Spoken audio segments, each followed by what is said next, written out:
ಇನ್ನೊಂದು 10 ವರ್ಷ ಬಿಟ್ರೆ ಕಾಲ ಹೇಗೆ ಬರ್ತದೆ ಅಂತಂದ್ರೆ, ಇವತ್ತು ರೈತರಿಗೆ ಕಣ್ಣೇ ಸಿಗ್ತಾ ಇಲ್ಲ, ಕಣ್ಣೇ ಸಿಗ್ತಾ ಇಲ್ಲ, ಕಣ್ಣೇ ಸಿಗ್ತಾ ಇಲ್ಲ ಅಂತ ನೀವು ಹೇಳಕತ್ತೀರಿ. ಇನ್ನೊಂದು 10 ವರ್ಷ ಹೋಗ್ಬಿಟ್ರೆ ಭಾರತದಲ್ಲಿ 1 ಎಕರೆ ಇದ್ದವ ಶ್ರೀಮಂತ ಇರ್ತಾನೆ, ಹೊರತಾಗಿ ಗೋರ್ಮೆಂಟ್ ನೌಕರಿ ಇದ್ದವರಲ್ಲ. ಅಷ್ಟು ಈ ರೈತರಿಗೆ ಕಿಮ್ಮತ್ತು ಬರ್ತದೆ. ನೀವು ತಿಳ್ಕೊಂಡ್ರಿ ರೈತ ಅಂದ್ರೆ ಏನ ಏನ ಏನ ರೈತ ಇಲ್ಲ ಅಂದ್ರೆ ಮಣ್ಣು ತನಬೇಕಾಗತ್ ನಾವೆಲ್ಲ ಅವಾ.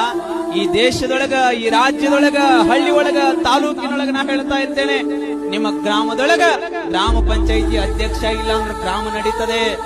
ನಿಮ್ಮ ತಾಲೂಕಿನೊಳಗ ಕ್ಷೇತ್ರದ ಶಾಸಕರಿಲ್ಲ ಅಂದ್ರೂ ತಾಲೂಕು ನಡೀತದೆ.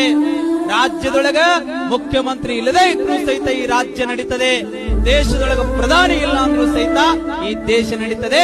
ಆದರೆ ರೈತ ಇಲ್ಲದೆ ಹೋದ್ರೆ ನಾವೆಲ್ಲ ಹೊಟ್ಟಿಗೆ ಮಣ್ಣು ತಿನ್ನಬೇಕಾಗ್ತದೆ, ಮಣ್ಣು ತಿನ್ನಬೇಕಾಗ್ತದೆ. ರೈತನ ಹಾಗೆ